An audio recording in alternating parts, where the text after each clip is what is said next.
دا وطن چې تاسو اوس په امریکایانو آبادوئ، دا وطن چې اوس تاسو په امریکایانو آبادوئ او د دې آبادۍ په قیمت کې د افغاني پیغلو عفت ورته تحفه وړاندې کوئ او د خپل بابا او نیکه د موزیم د تورې د عبرت ټوپک ورته په هدیو کې ورکوئ، د بېغیرتۍ په شکل جزیه ورکوئ. دا د آبادۍ تصور، د غلامۍ تصور تاسو اوس اجنبي تصور دی چې دې ملت ته راوړی دی. د افغان قوم د آزادمنشي دا د دې قوم د خصایصو نه ده. څوک چې وایي چې پرېږدي چې افغانستان امریکایان آباد کا، هغه په حقیقت باندې تاریخ په ټولو غازیانو باندې د محکومیت او د جنایت فیصله کوي چې هغو دا جرم کړی دی چې انګریزانو سره جنګ کړی دی چې افغانستان یوازې داسې نه دی آباد کړی لکه پاکستان چې آباد کا. که افغانستان په ټول تاریخ کې د انګریزانو سره په قاره هند کې غزاګانې نه وای کړې، نن خو به انګریزانو په افغانستان کوم یو خطرېل او خطاهن جوړ کړی وه، نن خو به د شلډزو فابریکه ورته جوړه وه که نه، نن خو به څو د اوسپنې پلونه او سړکونه ورته جوړ وو، څو زاړه اپارتمانونه او قصرونه خو به ورته آباد وو. خو دې قوم خپل ټول ځان وران کا، وطن یې وران کا په دې چې خپل عزت او عفت وساتي. دا د اوس منطق د کومه ځای پیدا کا چې عفت دې پایمال شي، ازادي دې پایمال شي، دین دې پایمال شي، چې سړک درته جوړ شي، چې شرابخانه درته آباده شي، چې د ډانس کلب درته جوړ شي، چې د ساز و تنبور فضا درته برابره شي. دا اجنبي تصور دی، د دجالان دي، منحرفین دي چې د دې قوم رنګ بدوي، نوم یې بدوي.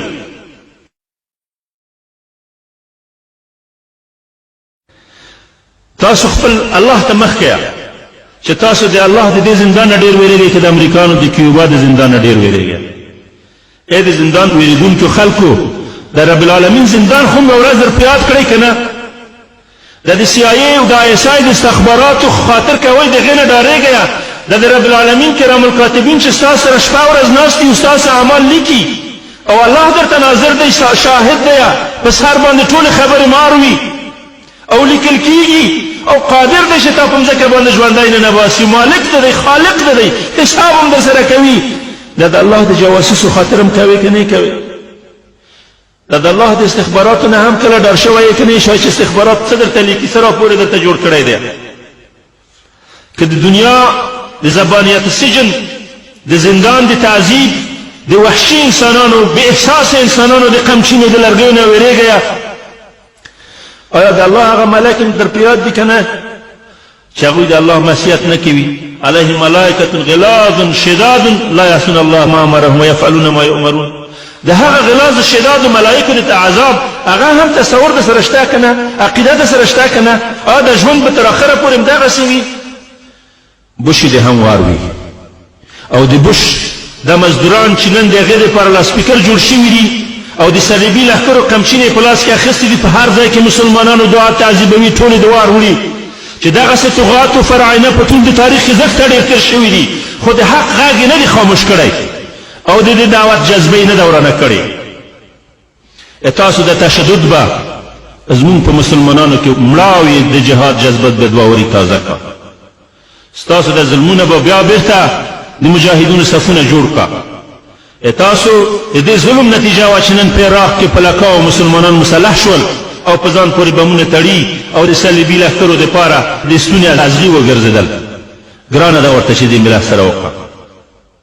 د افغانستان په ملت باندې هم د بېغیرتانو ګمان مه کوئ. د ملت نن قیادت ته ولاړل، د کاروان نن بېساربانه شو، د رمه نن بشپنه شوه چې هرې خواته لکه میږي غوندې سرسام تراسیمه منډې وهي او دا وحشي لیوان د انسانیت د دیموکراسۍ په نامه باندې د هرې خوا نه هر نوع وحشت پرې کوي. تاسو ګمان مه کوئ چې د ملت ټول ایمان او احساس غورځولی دی. په دې ملت کې ویده زمریان شته، په دې ملت کې زخمی زمریان شته، په دې ملت کې د زمریانو بچیان شته، په دې ملت کې د شهیدانو زامن شته. هغه به د دې ملت انتقام اخلي. دا وطن چې تاسو اوس په امریکایانو آبادوئ، دا وطن چې اوس تاسو په امریکایانو آبادوئ او د دې آبادۍ په قیمت کې د افغاني پیغلو عفت ورته تحفه وړاندې کوئ او د خپل بابا او نیکه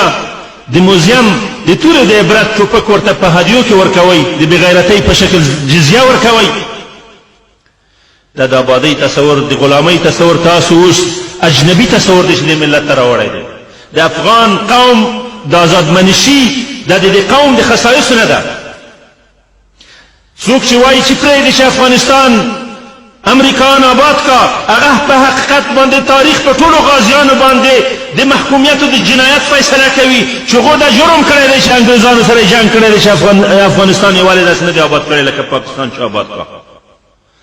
که افغانستان په ټول تاریخ کې د انګریزانو سره په قاره هند کې غزاګانې نه وای کړې نن خو به انګریزانو په افغانستان کوم یو خطرېل او خطاهن جوړ کړی وه نن خو به د شلډازو فابریکه ورته جوړه وه که نه نن خو به څو د اوسپنې پلونه او سړکونه ورته جوړ وو څو زاړه اپارتمانونه او قصرونه خو به ورته آباد وو خو دې قوم خپل ټول ځان وران کا وطن یې وران کا په دې چې خپل عزت او عفت وساتي دا د اوس منطق د کومه ځای پیدا کا چې عفت دې پایمال شي ازادي دې پایمال شي دین دې پایمال شي چې سړک درته جوړ شي چې شرابخانه درته آباده شي چې د ډانس کلب درته جوړ شي چې د ساز و تنبور فضا درته برابره شي دا اجنبي تصور دی د دجالان دي منحرفین دي چې د دې قوم رنګ بدوي نوم یې بدوي